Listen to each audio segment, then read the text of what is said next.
Di zaman sahabat Nabi terjadi ada seorang pemuda.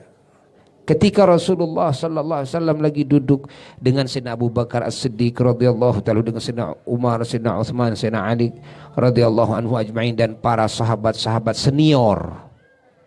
Ya, tiba-tiba sedang berkumpul, ya, datang seorang pemuda. Begitu datang seorang pemuda, tuh langsung Rasulullah sallallahu alaihi wasallam berdiri menyambut pemuda tersebut. Kaget semua sahabat yang hadir.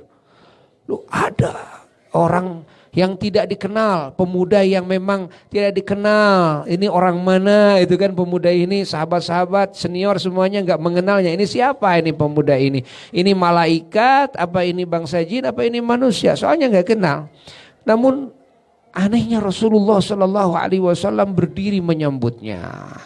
Lalu oleh Rasulullah SAW didudukan pemuda tersebut di samping beliau. Kaget, lebih kaget lagi kan? Sahabat-sahabat senior gak ada yang berani seperti itu. Ini Rasul yang menarik. Setelah selesai majelis tersebut, pemuda itu sudah pulang. Nah, sebagian sahabat bertanya kepada Rasulullah SAW bahwa siapa orang tersebut. Rasulullah mengatakan si Anu. Lalu sahabat bertanya tentang suatu hal yang menakjubkan, dan ini membuat semua sahabat iri dengan penghormatan Nabi yang begitu luar biasa, ya, kepada tamu yang datang. Yang ini tamu nggak dikenal, gitu kan? Mungkin ada alasan apa Rasul melakukan seperti itu. Lalu Rasul menjawab, apa jawaban Rasul SAW? Pemuda tersebut, ya, dia suka membaca salawat kepadaku. Tuh, yang salawatnya ini disebutkan oleh Nabi. Sebutkan oleh Nabi.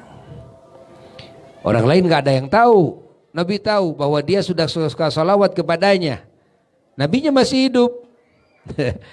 Orang tersebut, pemuda tersebut gak pernah bicara kepada siapapun bahwa dia wirid salawat tersebut, ya, sehingga lafal salawatnya, segat salawatnya disebutkan oleh Nabi, hingga semua sahabat menerima langsung dari Nabi juga. Akhirnya semuanya membacakan salawat tersebut, dan salawat tersebut sampailah kepada kita.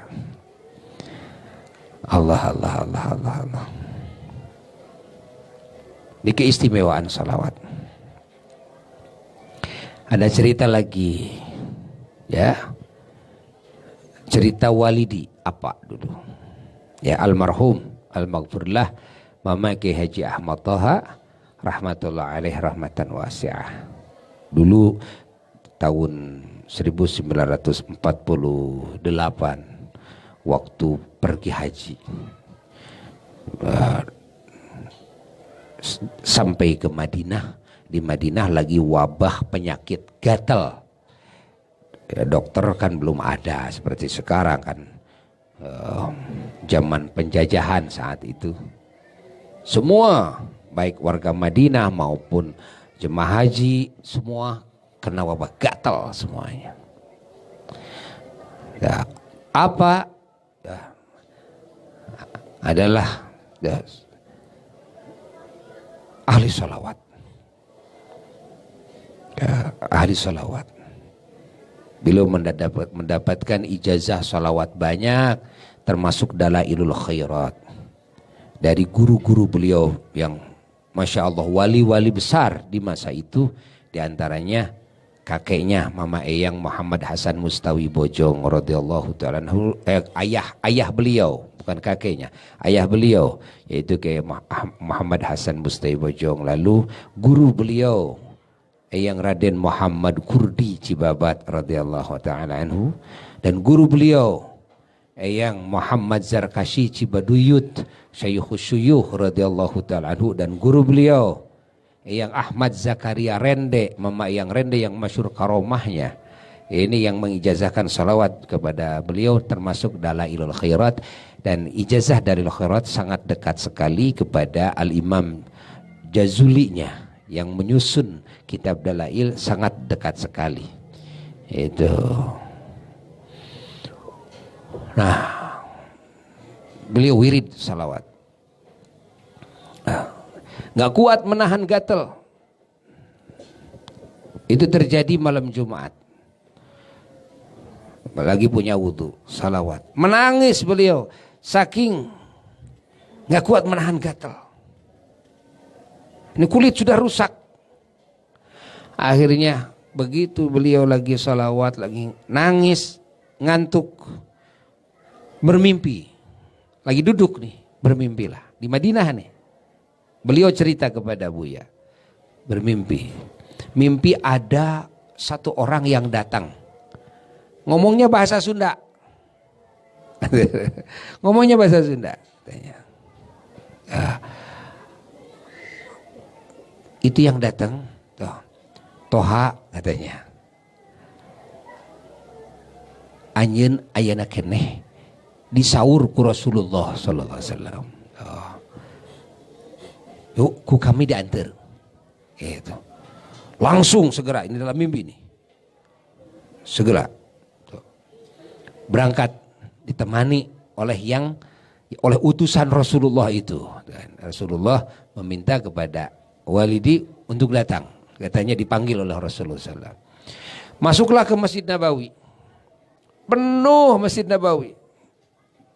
Dengan warna-warni itu kan.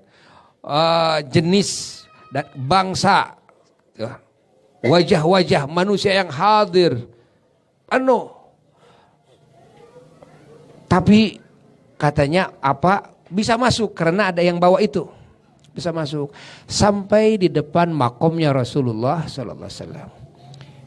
Begitu di depan makom kelihatan cahaya yang gemerlap. Buburisatan cahaya memenuhi hujrah syarifah. Lalu Rasulullah sallallahu alaihi wasallam beliau berbicara kepada Walidi, mengijazahkan salawat, ya, satu salawat yaitu assalatu wassalamu alaika ya sayyidi ya Rasulullah khudh biyadi qallat hilati adrikni. Begitu mendapatkan ijazah salawat dari Rasulullah SAW dalam mimpi ini, terbangun saat itu. Beliau masih posisi duduk. Begitu terbangun seketika semua gatalnya hilang. Semua gatalnya hilang. Dan ini Buya tuangkan salawat itu di dalam buku salawat masyhur, ya kan? Salawat masyhur. Nah. Jadi banyak orang-orang yang sukses dengan salawat, hatta perkara-perkara yang mustahil menurut adat bisa terjadi. Makanya orang-orang soleh dulu kalau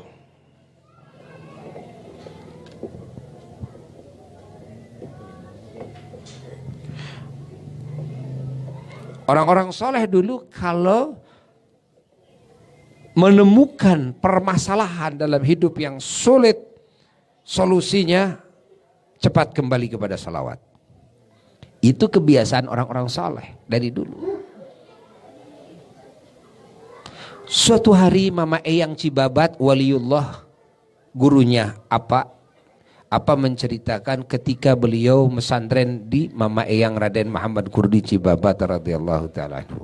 Mama Eyang Raden Muhammad Kurdi punya tanah di samping pesantren, ada kolam. Itu diakui oleh seseorang tetangga beliau bahwa itu diklaim milik dia. Milik dia. Padahal itu resmi. Tanah itu yang ada kolamnya itu milik Mama Eyang. Akhirnya Mama Eyang musyawarah dengan putra-putranya. Masya Allah. Cara nih kita perlu berguru ya. Cara untuk menyelesaikan solusi. Kalau orang yang soleh tidak langsung mendatanginya, tidak sengaja ke pengadilan, enggak. Enggak sengaja ke pengadilan, enggak. Tapi beliau mengajak putra-putranya untuk membaca sholawat kepada baginda Nabi besar Muhammad SAW. Akhirnya putranya yang memimpin Abu Ya'lon, Kiai Ahmad Zaini Dahlan rahmatullah alaih, gurunya apa juga, karena apa diasuh oleh putranya dan diasuh oleh ayah beliau yaitu Mama Eyang Cibabat. Baca sholawat nariyah 4444 daripada Isya, terus sampai mau menjelang subuh. Begitu mau menjelang subuh, Mama Eyang Cibabat ini keluar dari kamar. Kelihatan bekas menangis beliau di matanya. Lalu bertanya kepada putranya Abu Ya'lon. Kata Mama Eyang, menang sabaraha lon solawat. Dapat berapa solawat? Kenging 4.444. Uluh. Seur. Tuh, banyak artinya. Eyang mah ngan ukur menang hiji. Salawat nariyah dengan ukur menang hiji. Tiba ada Isa teu kuat. Kabujeng di sumpingan Rasulullah SAW. Begitu baca salawat nariyah, waliullah Eyang Cibabat cerita, baru satu kali membaca salawat nariyah, Rasulullah sudah datang. Bersama Rasulullah sampai mau menjelang subuh. Allah. Dan keputusannya apa? Keputusannya kata Rasulullah sallallahu alaihi wasallam sudah biarkan diakui sama dia. Jadi keputusannya bukan hasil akal, bukan. Akhirnya tidak jadi diteruskan salawatnya. Kenapa? Karena Rasulullah sudah memerintahkan kepada Mama Eyang Cibabat supaya dibiarkan saja diambil oleh orang itu. Akhirnya nggak diteruskan. Allah, orang-orang soleh sampai begitu. Hatta instruksinya langsung, kan? Dari baginda Nabi besar Muhammad sallallahu alaihi wasallam. Insyaallah.